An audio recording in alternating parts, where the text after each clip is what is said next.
Born into misery and violence, Johann Schmidt's early life foreshadowed the darkness that would one day consume him. His mother, Martha, died giving birth to him. Johann's father, overcome with rage and grief, blamed the newborn for his wife's death and took his own life, leaving Johann an orphan before he could even walk. From infancy, Johann was abandoned to a life of institutional neglect. The orphanage offered little solace. The boy grew up isolated, mistreated, and emotionally detached.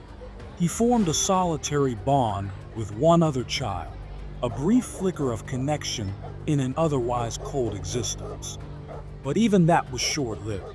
At the age of 7, Johann fled, preferring the uncertainty of the streets to the cruelty within the orphanage walls. He survived through theft, deception, and a growing sense of resentment toward the world that had never shown him kindness. As a teenager, Johann occasionally found work with a Jewish shopkeeper. The man's daughter, Esther, became the first person to treat Johann with genuine compassion.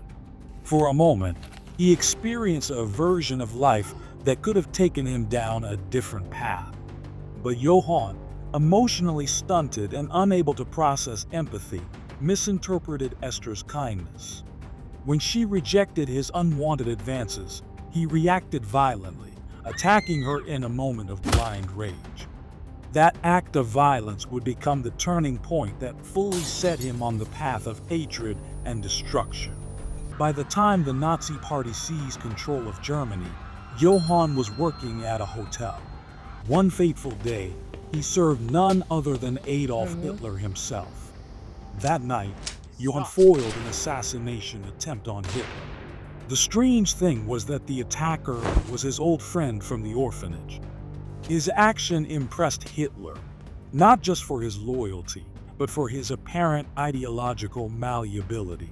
Hitler saw potential in the young man and took a personal interest in him, declaring that he would mold Johann into the ultimate embodiment of Nazi ideology. Schmidt agreed without hesitation.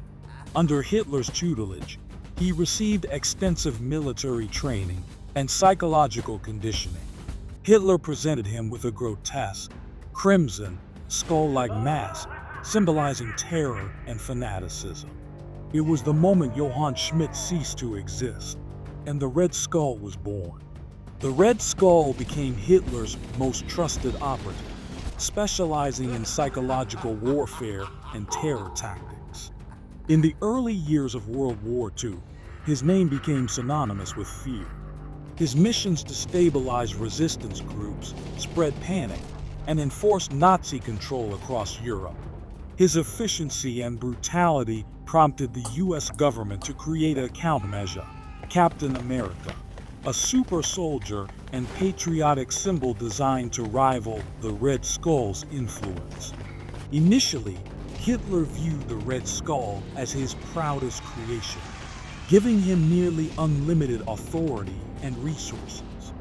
But Johann's ambitions soon eclipsed his loyalty. He began eliminating those closest to Hitler, consolidating power for himself. Though officially subordinate, the Skull was now the second most powerful man in Nazi Germany. Hitler's pride turned to fear as he realized that his creation was no longer under his control. Red Skull repeatedly resurfaced, transferring his consciousness into new bodies through advanced science and mysticism.